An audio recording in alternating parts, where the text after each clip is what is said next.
Delhi NCR में कुछ ऐसे इलाके हैं जो लगातार धंस रहे हैं। जी हाँ, थोड़ा सुनकर आपको अजीब लग रहा होगा, लेकिन ये जाहिर है कि जो लगातार पानी की जो निकासी है, जो ज़मीन से पानी निकाला जा रहा है, उसके कारण जो ज़मीन है वो लगातार धंस रही है। यानी सीधे तौर पर कहा जा सकता है कि जो 2004 और 5 का समय था, जिस वक्त पानी जब निकाला जाता था, ज़मीन धंसने का जो स्तर था कुछ इंचेस था, लेकिन वो लगातार 2011-12 और उसके बाद बढ़ता चला गया। यानी तस्वीर यही है कि जो लगातार रिसर्च हुई है उसमें दो प्रमुख दिल्ली एनसीआर में इलाके हैं जहां घटना इस तरीके का सामने आया है, जहां ज़मीन लगातार धंस रही है, जिनको कहा जा रहा है कि पानी की ज़रूरतों को पूरा करने के लिए जो जिस तरीके से पानी निकाला जाता है, खोदा जाता है, वो स्थिति खतरनाक होती जा रही है।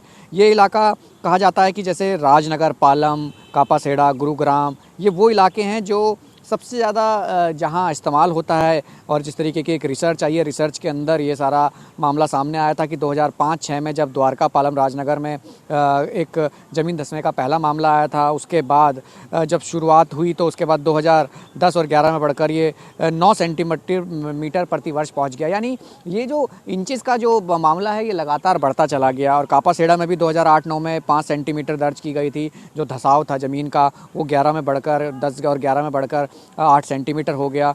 हालांकि ये संकेत जो हैं, जिस तरीके की तस्वीरें देखने को मिल रही है, ये अच्छे संकेत नहीं है। दिल्ली एनसीआर का वो इलाका जहां लगातार इस तरीके की घटनाएं हैं। कहानी सिर्फ यही है कि पानी का जिस तरीके से दोहन हो रहा है, निकाला जा रहा है, और जिस तरीके से बताया जा रहा है कि जो जगह हैं, खासकर कौन सी ज़्यादा जगह हैं, महिपालपुर, विजयवासन, कुतुब विहार, द्वारका के पश्चिमी हिस्से, गुरुग्राम, फरीदाबाद, अंतर्राष्ट्रीय हवाई अड्डे के आसपास के वो क्षेत्र हैं जो लगातार भूजल की जो निकाला जा रहा है उससे घटनाओं से लगातार धसाव देखा गया है।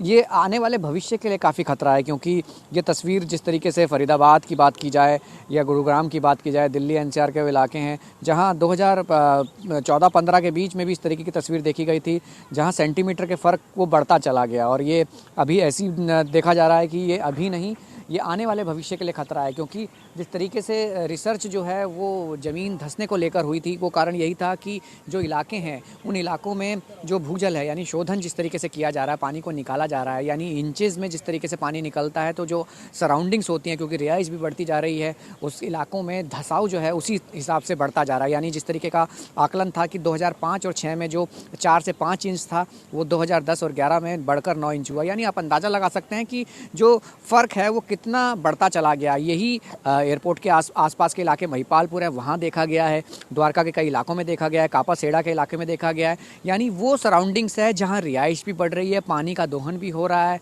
एक शोध रिसर्च करके पता चला है कि जिसमें इस तरीके से अगर होता रहा तो भविष्य जो है थोड़ा ख़तरनाक हो सकता है उन इलाकों का जहाँ लोगों की रिहाइश भी है, पानी का दोहन भी हो रहा है। और ये परेशानी अभी से नहीं, कई सालों से है, जिस पर रिसर्च लगातार थी। हालांकि इसको रोकने का प्रयास जरूर किया जाता है, कानून आते हैं, लेकिन उसके बावजूद भी इस तरीके की तस्वीरें देखने को मिलती हैं। यानी पानी जो खत्म होगा, निकाला जाएगा, ज़मीन धंसने का सिलसिला शुरू हो जाएगा। यानी जो समस्याएं हैं वो अभी नहीं, आने वाले भविष्य के लिए भी होंगी। कैमरा दीपक के साथ राहुल प्रकाश, न्यूज़ 24 दिल्ली।